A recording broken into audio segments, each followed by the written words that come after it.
Hello and welcome. With the latest update into the Fray, we got a lot of combat changes and rework, so I'm back with another meta tier list video.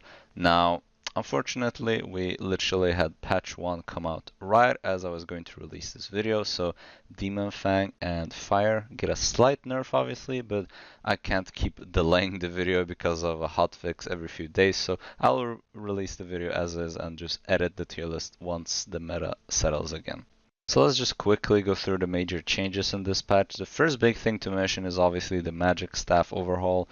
However, Arcane and Frost haven't been finished yet, so we will take a look at them probably later this season. So let's start with the fire staffs. One-handed fire got reworked and Pyroblast is now a channeled skill shot. It's kind of clunky and pretty bad to be honest. Infernal Staff also got reworked and was absolutely broken until it got hotfixed, as it no longer silences the target as well.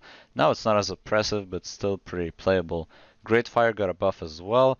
There's an interesting interaction with Royal Jacket that lets you spam E's.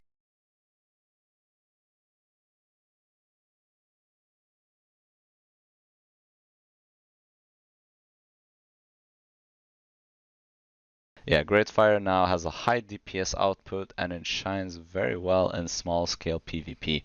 Obviously, all the fire staffs in general became stronger due to the buffs to the Q's and W ability as well. So yeah. Next up we got the Holy Staffs, and while the changes there aren't as interesting, there is now a very nice option for solo players to fame up Holy with the new Smite, which also sees plays in Corrupted, by the way. It's pretty good. Being able to move while using Holy Beam is unfortunately not enough to make it viable in any serious PvP situation, but nice buff for our PvE gamers out there. One-handed Holy gets a slight buff, making it not as horrible, but definitely not meta. Life Touch and Redemption, very slight buffs, but still not quite there probably. For the curse staffs, obviously Demonic got reworked and it's now a big AoE fear that lasts longer the more stacks you have. I'm personally not a big fan of this because I think there are better options for pretty much anywhere you'd want to put this in, whether it's ZVZ or small scale, but it's not bad. Also, Cursed Tar, the new Cursed Q, seems good for PvE. I haven't seen it used anywhere else really. Grudge got reworked and is pretty much complete trash now. Yeah. Also, you can no longer cleanse the one-handed curse E, but every single boots now has a roll on their shoes, and there's also obviously other ways to iframe it, so as expected, we don't quite see it dominate the meta.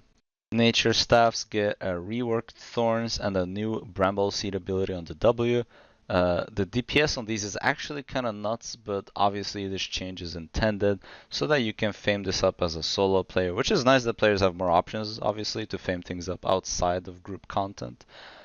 Great Nature is also kind of playable in 2v2s, which is pretty cool. We have more healing options there than just Great Holy, so that's good. Obviously, there's a lot of changes to the dynamic events, castles, victory modes, portal towns, Twitch shops, all of those additions, but you can read about them more yourself, as I won't really go over them in this video, as we'll focus on the weapon meta part of things. But we do get Crystal Arena and 5v5 non-lethal crystals, which honestly the meta there isn't different at all from the lethal ones, but we will mention the 5v5 meta later on this video. The one thing I will mention though is the non-lethal 5v5s, as the intention was for new players to get into 5v5 content without the risk of losing gear.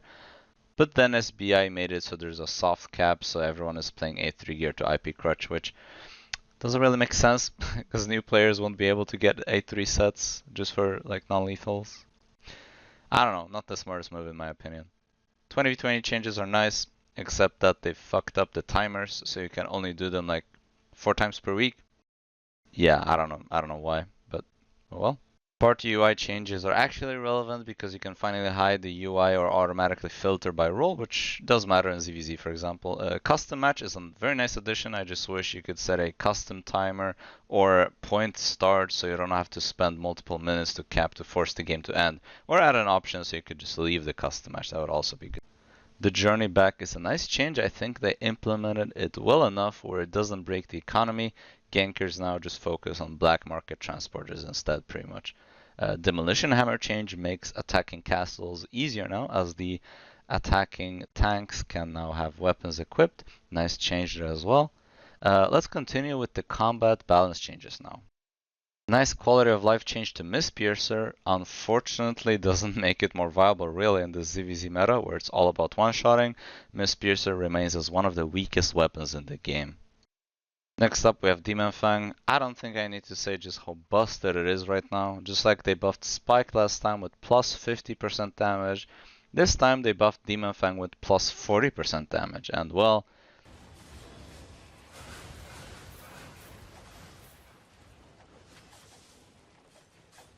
we see the consequences. It's really strong, crazy overtune damage. So for hammers, the Q gets a very slight buff, which is nice, and also Forge Hammer gets buffed and has a knock up on the smash, which is pretty cool. There's some fun stuff you can do with this, but I think it's mostly a meme. Also, while we're on the topic of hammers, as you'll see later in this video, Polehammer is unplayable because of a bug where its E doesn't stun at all. So like my E is supposed to land 4.59, obviously it's not gonna last that long, but look, if I E, look under his tooltip, like under buffs. Yeah, okay, so There's no clip it and send it. there's no fucking way Yeah. that's supposed to be that short. So at the moment it's rated 0 for everything. You can see the bug report link in the description below. So for spears, obviously SBI is tired of seeing Glaive dominating the 5v5 meta, so they nerfed it yet again. Also, the spear W first of spears was bugged day 1 of the patch, but they fixed it luckily. That one they fixed pretty quickly as everyone was playing Forest of Spears and murdering people in Corrupted. It was pretty...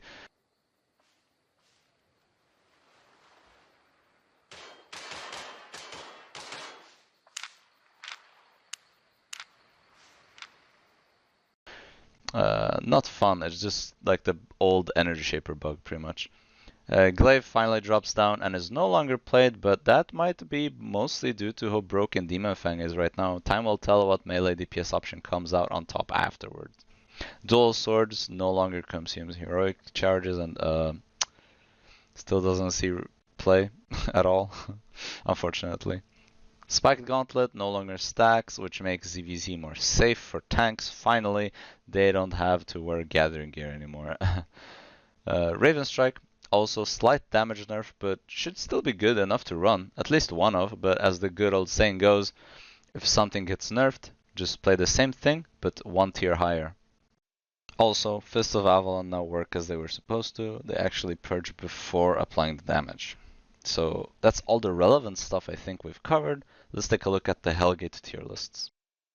For 2v2 Hellgates, all fire staffs get a slight bump in viability and Great Fire takes the #1 spot. We also see Great Nature played, mostly as a counter to fire though, but with patch 1 we'll see if fire remains as competitive as it is.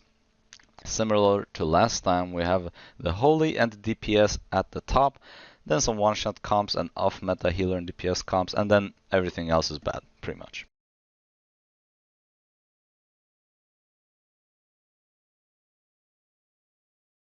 For 5v5s, the meta undoubtedly went to Great Fire and Demon Fang, which both are very strong, and with Glaive not seeing play anymore, we have less kidnap potential. We see a shift back to Great Hammer as the go-to for tanking as well. Druidic, still the top healing option. We still obviously have the THC Dive and Grail Seeker one-shot. They are still viable comps. The meta in 10v10 Hellgate since Spiked change actually surprisingly hasn't changed all too much. There are now 2 comps that see play. It's basically the same one-shot comp as before, or some sort of Demon Fang dive or clap dive type of thing. Realmbreaker at the #1 spot because again it has been the enabler of one-shots since release, very strong. Time will tell where the meta will settle though. So let's take a look at the top 10 list. Bloodletter now ties with Frost for the #1 spot as Frost drops a little bit because of Great Fire being busted of course. Demon Fang also shooting up all the way to 3rd place due to its overtuned damage, but as we saw with today's patch, it will soon drop a little bit. Not much else to say though. We see the same weapons as last time again and again. They are the most versatile in the most kinds of content, and as always, check out each subcategory to see what is the most viable in that specific type of content. that's pretty much it for the June meta tier list. I will probably have to make a new one pretty soon, probably in July or whenever the Arcane and Frost staffs get reworked. I hope you enjoy and have a good one.